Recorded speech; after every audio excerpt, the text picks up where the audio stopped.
Everyone, welcome back to GK today. मेरा नाम है नुज़हत सना और इस वीडियो में हम कवर करेंगे current affairs. But before that, if you are looking for the English version of this particular video, you can refer to our new channel GK today 2.0। The link has been given in the description box, you can refer to it from there. इसके अलावा जो भी हमारे Hindi students हैं उनको मैं बता दूं कि ये questions GK today Android application में चल रही हमारी डेली 20 MCQ सीरीज 2022 से लिए गए हैं। इसलिए अगर आप इन क्वेश्चंस को टेक्स्ट फॉर्म में चाहते हैं इसके एक्सप्लेनेशन और क्विज के साथ, तो आप ज्वाइन कर सकते हैं हमारी इस डेली 20 MCQ सीरीज को, जो कि अवेलेबल है जीके टुडे एंड्रॉयड एप्लीकेशन पे। तो अब आपका ज़्यादा टाइम नहीं लेते हुए चलिए शुरू करते हैं। Good morning everyone, welcome back to GK today. और आज हम डिस्कस करेंगे 16 मार्च के सबसे मोस्ट इंपॉर्टेंट करंट अफेयर्स। तो चलिए शुरू करते हैं। Question number 1, Pandrethan temple which was seen in the news recently is located in which Indian state और यूनियन टेरिटरी। एक्चुअली ये जो टेम्पल है ये 8th सेंचुरी का हेरिटेज साइट है, जो कि कहाँ पे है? बदामी बाग, श्रीनगर में, जम्मू कश्मीर के। ठीक है, तो हाल ही में इंडियन आर्मी ने रेजुनेट करने की कोशिश की है इस साइट को, और इसको रिकॉग्नाइज किया गया है by the national monuments authority, जो कि वर्क करती है under ministry of culture. Okay, तो ये जो साइट है इसमें बहुत सारी फिगर्स आती हैं 2nd सेंचुरी की। फॉर एग्जाम्पल 2 बहुत बड़ी बड़ी मोनोलिथिक रॉक हैं, शिवलिंगम है, 7 गंधारा स्टाइल के स्कल्पचर्स हैं, एट्सेट्रा। ठीक है, तो बस सिंपली याद रखिएगा जम्मू कश्मीर में है। अब जम्मू कश्मीर की बात करें तो ये पहली ऐसी यूनियन टेरिटरी है जो कि डिसाइड कर चुकी है कि अब ये इम्प्लीमेंट करेंगे डिस्ट्रिक्ट लेवल पे गुड गवर्नेंस इंडेक्स को। ठीक है, अब कुछ इंपॉर्टेंट क्वेश्चंस देखते हैं। यहाँ पे मैंने ज़्यादातर स्टैटिक जीके क्वेश्चंस लिए हैं ताकि आपका जो टॉपिक है पासेस का वो रिवाइज हो सके। ओके, तो फर्स्ट क्वेश्चन है, which among the following passes connects Himachal Pradesh and Jammu Kashmir. तो हिमाचल प्रदेश और जम्मू कश्मीर को कनेक्ट करने वाला पास क्या कहलाता है? आंसर है बारालाचला। ठीक है, अब सेकेंड क्वेश्चन है, which among the following mountain passes is are correctly matched. तो बताना है कि कौन सा सही है। ठीक है, Shipki La connects Himachal Pradesh and Jammu Kashmir. No, this is wrong, क्योंकि शिपकिला पास कनेक्ट करता है हिमाचल प्रदेश को तिब्बत के साथ में, ना कि हिमाचल प्रदेश और जम्मू कश्मीर को। ओके, सेकेंड है बारालाचला। यहाँ मैंने आपको बताया कि ये कनेक्ट करता है हिमाचल प्रदेश और जम्मू कश्मीर को। यहाँ पे हिमाचल प्रदेश और तिब्बत दिया है, इसलिए यहाँ पे ये भी रॉन्ग है। करेक्ट आंसर हो जाएगा नाइदर 1 नॉट 2, कोई भी सही नहीं है। देन इसके बाद which among the following mountain passes is are correctly match. फिर से वही बताना है। फर्स्ट है Jelepla pass, it connects Himachal Pradesh with Jammu Kashmir. No, this is wrong, क्योंकि जलेपला पास कनेक्ट करता है सिक्किम को ल्हासा के साथ। ठीक है, ल्हासा क्या है? Capital of Tibet. तो फर्स्ट रॉन्ग हो गया। सेकेंड है दिहांग पास, ये कनेक्ट करता है अरुणाचल प्रदेश को म्यांमार के साथ। बिल्कुल सही है, क्योंकि आपने पढ़ा भी होगा कि दिहांग पास कहाँ पे है? अरुणाचल प्रदेश में। फिर है Shipkila pass connects Himachal Pradesh with Tibet. यहाँ मैंने आपको बताया कि हाँ ये कनेक्ट करता है हिमाचल प्रदेश को तिब्बत के साथ, ये भी सही है। तो करेक्ट आंसर हो जाएगा ओनली 2 एंड 3। फर्स्ट रॉन्ग है क्योंकि। ठीक है, लास्ट क्वेश्चन है, as per the Koppen's classification of Indian climate, Jammu and Kashmir, Himachal Pradesh and Uttarakhand are the parts of which of the following climatic region. तो बेसिकली यहाँ का जो क्लाइमेट होता है वो तुंद्रा की कैटेगरी में आता है। ठीक है, ये तुंद्रा रीजन्स होते हैं, मतलब यहाँ पे बहुत ज़्यादा ठंड होती है और यूजुअली विंटर्स के टाइम पे हम स्नोफॉल भी देखते हैं। ठीक है, अब कुछ अगर इंपॉर्टेंट पासेस की बात करें जो रह गए, तो फर्स्ट है इसमें नाथुला पास, ये बहुत पूछा जाता है। ये कहाँ पे है? सिक्किम में।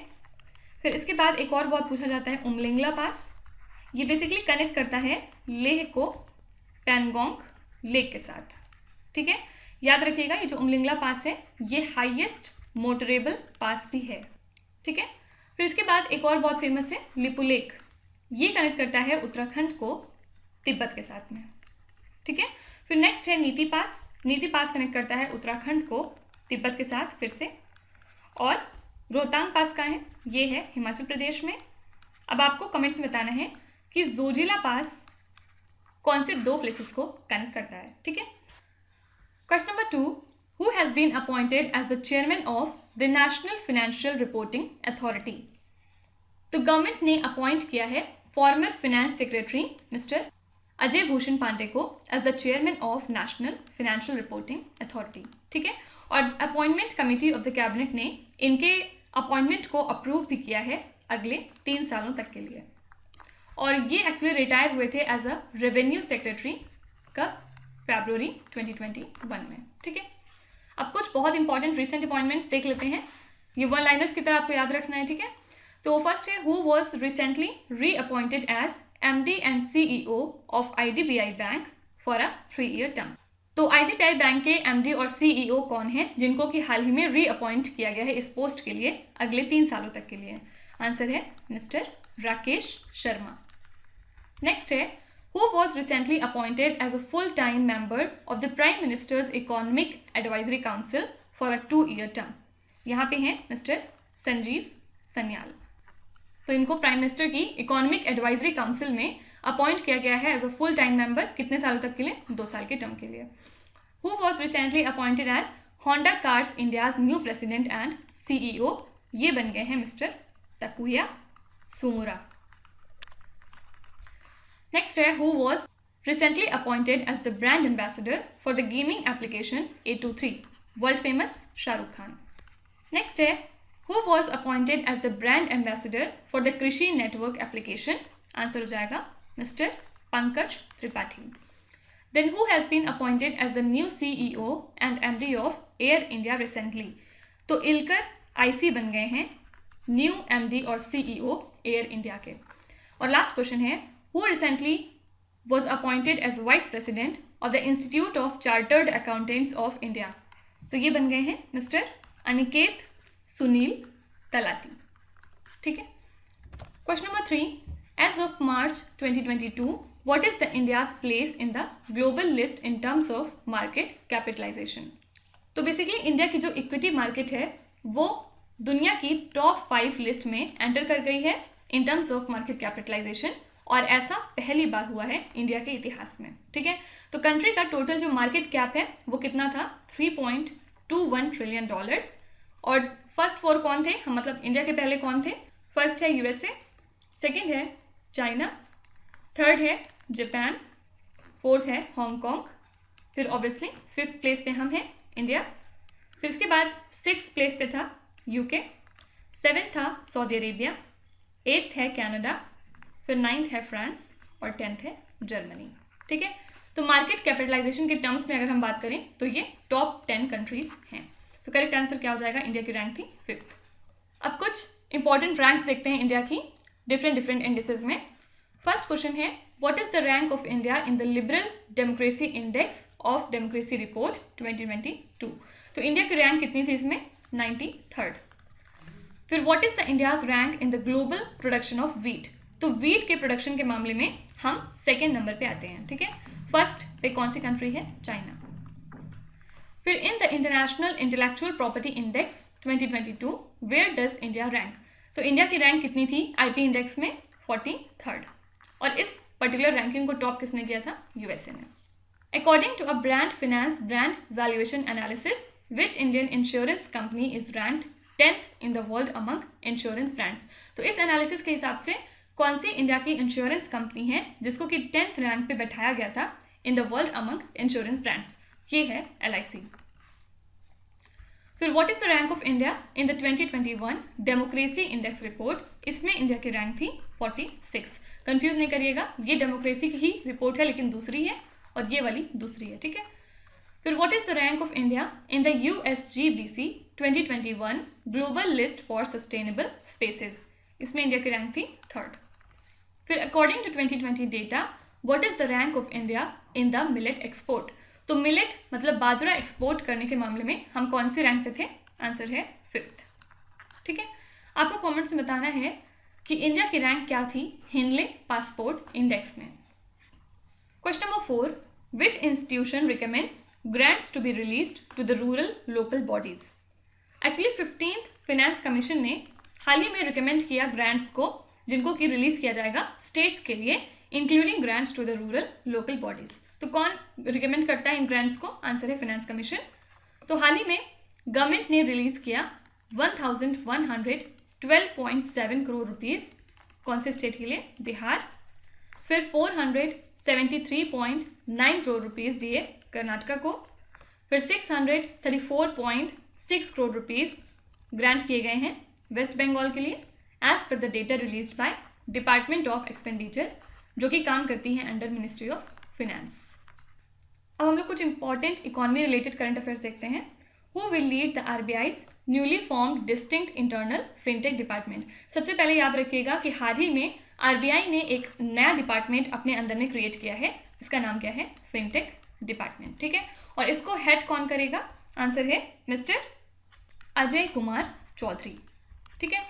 फिर which bank was recently approved by the RBI for international remittance business. इसके लिए आरबीआई ने अप्रूव किया है फिनो पेमेंट्स बैंक को।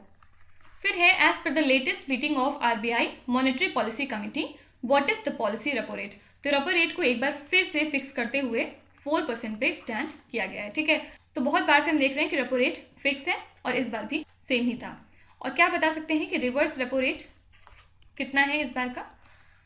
Next question, as per the RBI's norms for entities that harness data from credit information companies or credit bureaus, a company's net worth must be at least dash rupees and it must be owned and controlled by the Indian residents.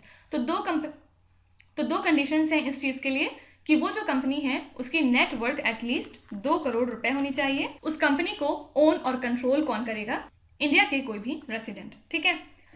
The next question है, recently RBI extended deadline for what update till March 31, 2022।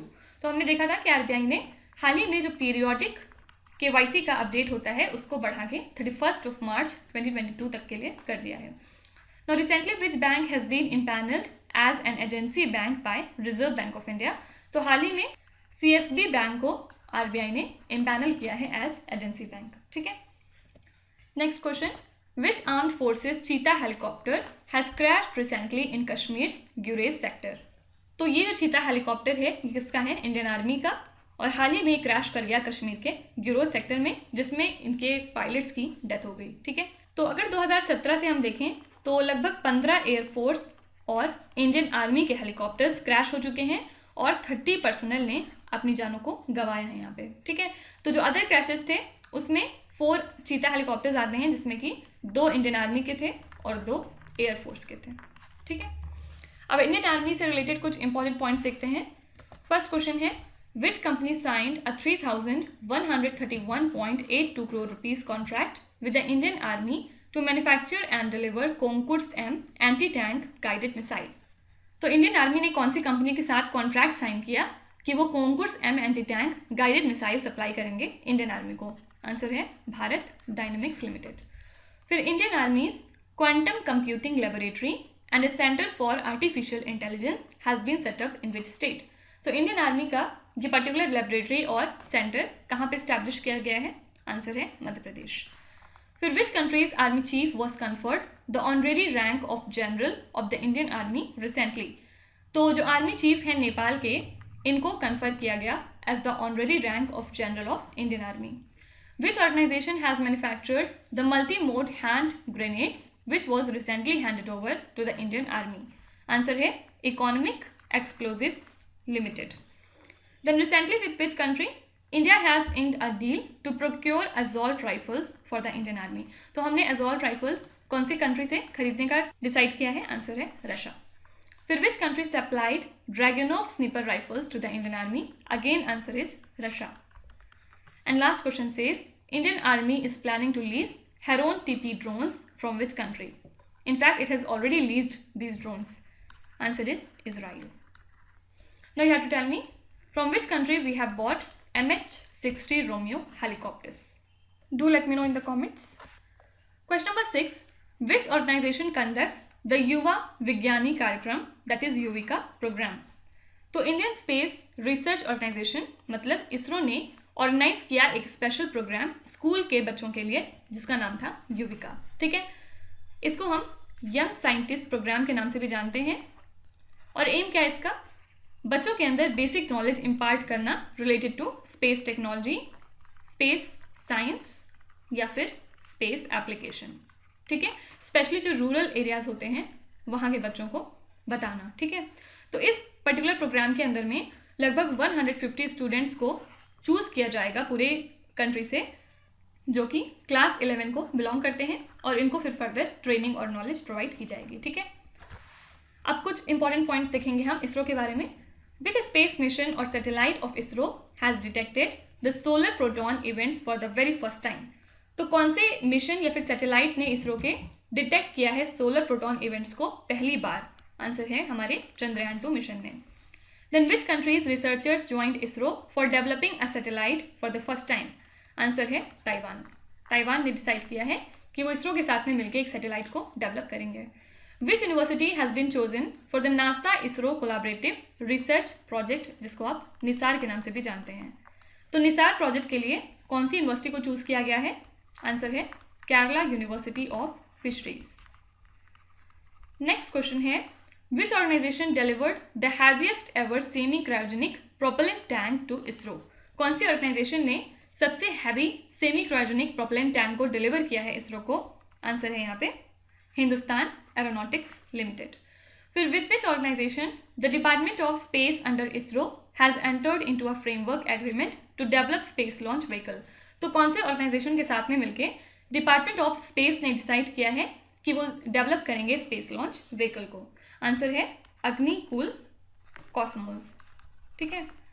Last question है which organisation has become the first space tech startup to enter into an agreement with ISRO? Answer है Skyroot Aerospace. ठीक है। Next question what is the objective of PM Kusum scheme? सबसे पहले याद रखिएगा इसका full form क्या है। प्रधानमंत्री किसान ऊर्जा सुरक्षा एवं उत्थान महाअभियान। ठीक है। तो ये जो स्कीम है इसको लॉन्च किया गया था 2019 में। किस लिए? ताकि जो फार्मर्स हैं उनकी एनर्जी प्रॉब्लम्स को दूर किया जाए। ठीक है। उनके एनर्जी सिक्योरिटी को मेंटेन करने के लिए इसको लॉन्च किया गया था। याद रखिएगा इसमें 3 कंपोनेंट्स होते हैं। कंपोनेंट ए में क्या आता है? इसमें grid connected renewable energy power plants को इंस्टॉल किया जाता है। ठीक है।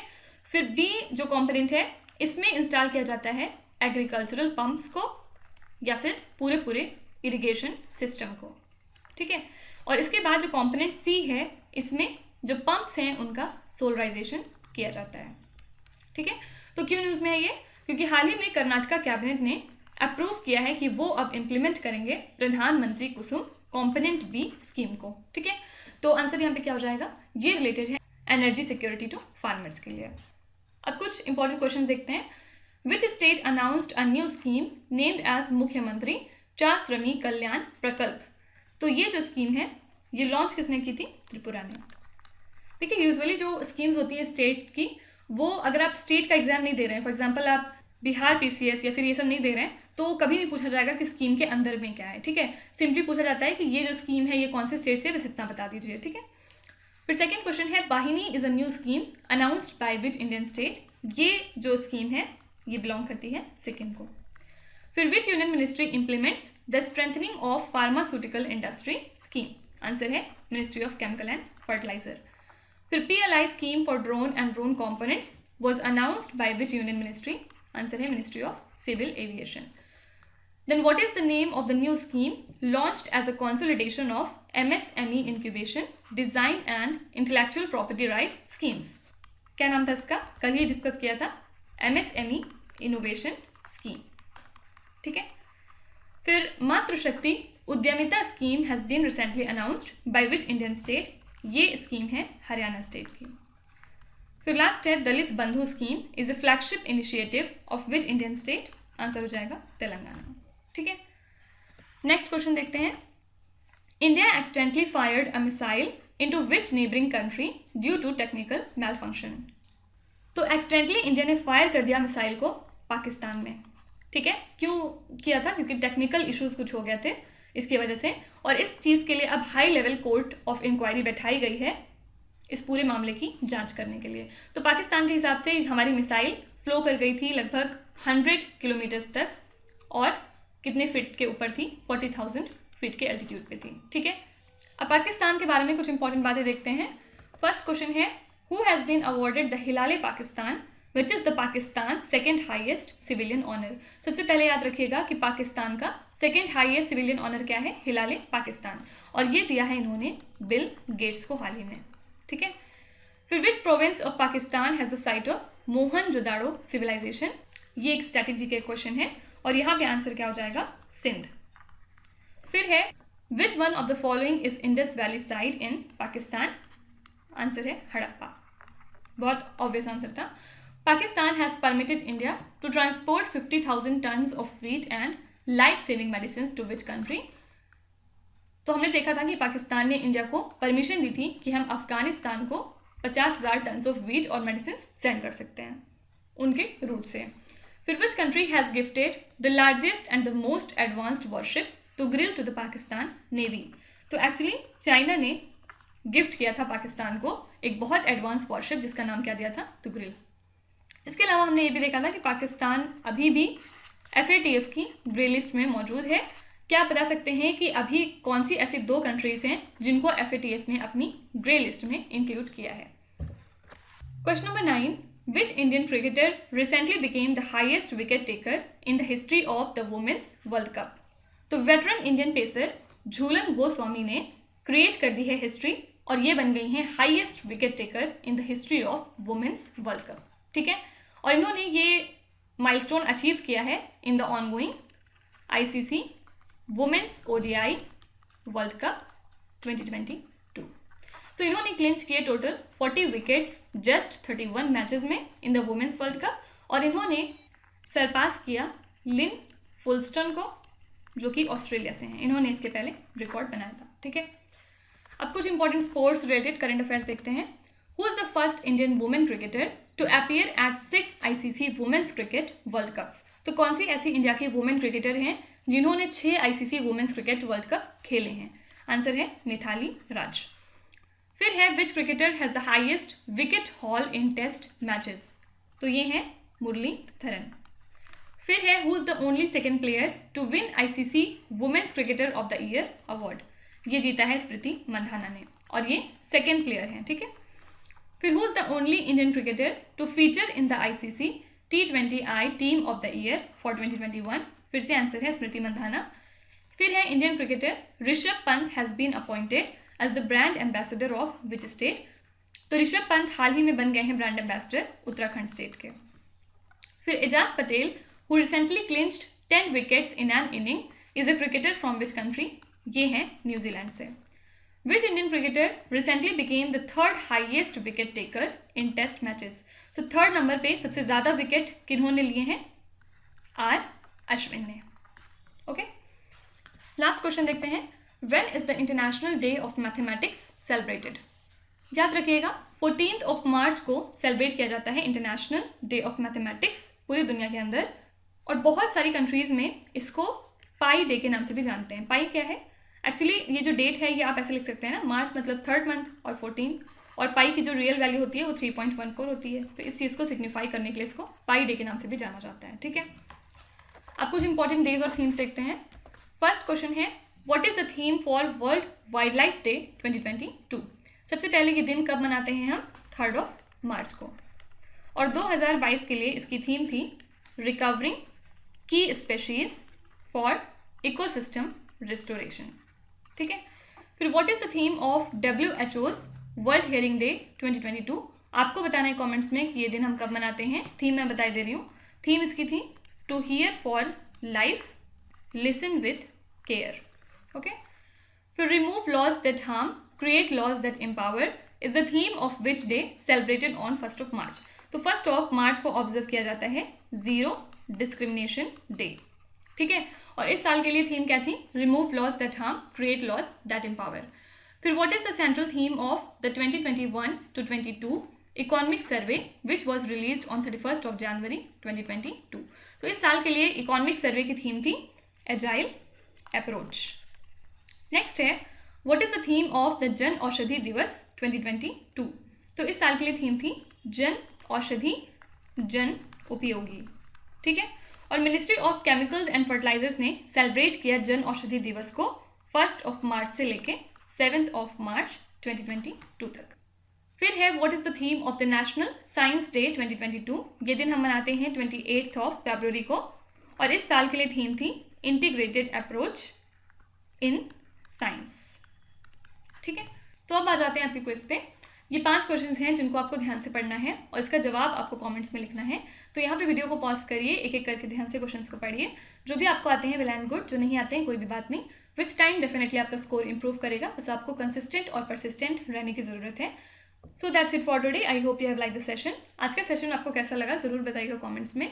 साथ ही साथ आपका कोई भी रिव्यू है, फीडबैक है या फिर सजेशन है तो वो भी आप हमें बता सकते हैं। हमें जानकर खुशी होगी और हम पूरी कोशिश करेंगे उसको इम्प्लीमेंट करने की। तो कल फिर हम लोग मिलेंगे सेम टाइम सेम जगह कल के करंट अफेयर्स के साथ। Till then stay tuned. Thank you so much for watching and please do not forget to subscribe to GK today. With this me Nuzhat Sana signing of.